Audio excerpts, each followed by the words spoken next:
Olá, seja bem-vindo ao terceiro encontro dessa série. Nesse vídeo, nós estaremos tratando sobre como ter uma reserva de emergência para os momentos de imprevisto, como por exemplo a perda de emprego. Se você vem acompanhando os nossos outros vídeos, já sabe que nós estamos utilizando a Bíblia para retirar algumas lições. Nossa meditação de hoje está baseada em uma história que você pode encontrar no livro de Gênesis, dos capítulos 37 a 41.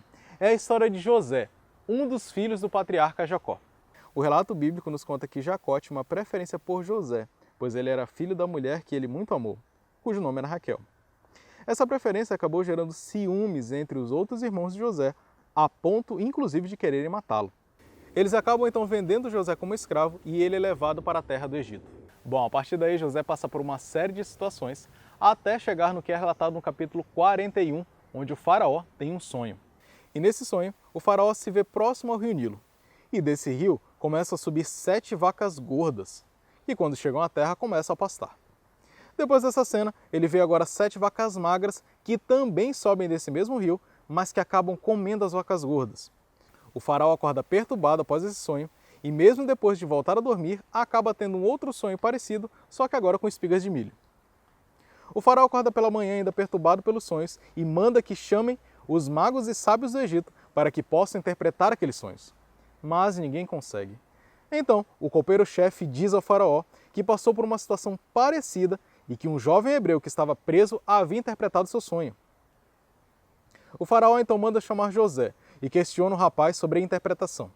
José diz que não tem essa capacidade, mas que Deus a tinha, e que ele daria uma resposta ao faraó por meio de José. O faraó então conta os sonhos para José, e em resposta, José diz que essa foi uma mensagem do próprio Deus para o faraó, alertando que as 7 vacas gordas e as 7 espigas de milho boas seriam 7 anos de grande fartura de alimento, mas que as 7 vacas magras e as 7 espigas secas seriam outros 7 anos, porém de extrema fome. José então aconselha o faraó que uma parte de todas as colheitas seja direcionada para a estocagem durante os 7 anos de fartura, para que a terra do Egito não perecesse de fome durante os 7 anos de escassez.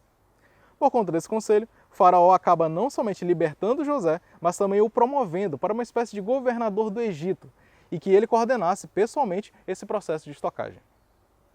Esse episódio termina com vários povos ao redor do Egito buscando os celeiros egípcios durante os 7 anos de fome para comprar mantimento e assim não morrerem de fome. Eu não sei você, mas essa história me ensina muito sobre aqueles períodos de crises financeiras, aqueles momentos que o desemprego aumenta, a economia desacelera, o comércio diminui, e o que piora é que esses momentos vêm sem avisar.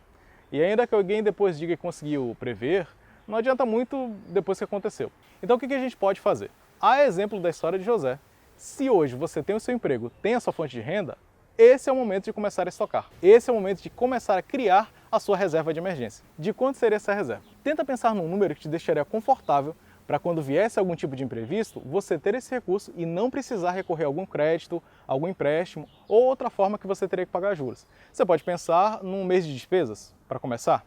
Agora você pode estar pensando o seguinte, poxa, como é que eu vou guardar mais um mês de despesas se meu orçamento já está apertado? Bom, você tem algumas outras fontes de renda, 13º salário, férias, participação nos lucros, restituição de imposto de renda, de repente você consegue fazer uma extra no trabalho, ter uma atividade remunerada fora. Veja, essas são algumas opções de outras fontes de renda que você pode ir utilizando para montar a sua reserva de emergência. Lembrando que essa reserva precisa estar em algum local de fácil acesso. Pode estar numa poupança, por exemplo, ou em algum fundo com resgate de menos de 30 dias. Veja, o importante nessa reserva, a prioridade dela é liquidez e não rentabilidade. Ah, só não se esqueça de uma coisa. Momentos de crise também são excelentes momentos de oportunidade. Negócios como Airbnb e Uber, por exemplo, nasceram justamente em momentos de crise. Também são momentos que pessoas estão se desfazendo, às vezes, dos seus bens, imóveis, carros, por um valor mais baixo. Então, assim, se você tiver, de repente, um dinheiro em caixa e puder investir, pode fazer excelentes negócios. A própria Bolsa de Valores, que assusta muita gente nessa época, é um excelente período para você caçar algumas empresas cujo valor da ação pode estar abaixo do que é estimado que ela deveria valer. Resumindo, como nós vimos na história de José, o importante é aproveitar os momentos de bonança, os momentos de fartura para começar a estocar, para começar a criar a nossa reserva de emergência. Porque a única certeza que nós temos dos imprevistos e das crises é que um dia eles virão. Ah, antes de acabar, tem mais um recado. Se você quiser levar essas informações sobre educação financeira para a sua comunidade, para o local que você trabalha, para o local que você estuda, pode entrar em contato conosco através do e-mail contato@vplanejamento.com.br. Mais uma vez, espero que essas informações te ajudem de alguma forma e a gente se vê no próximo vídeo, onde vamos estar falando sobre investimentos.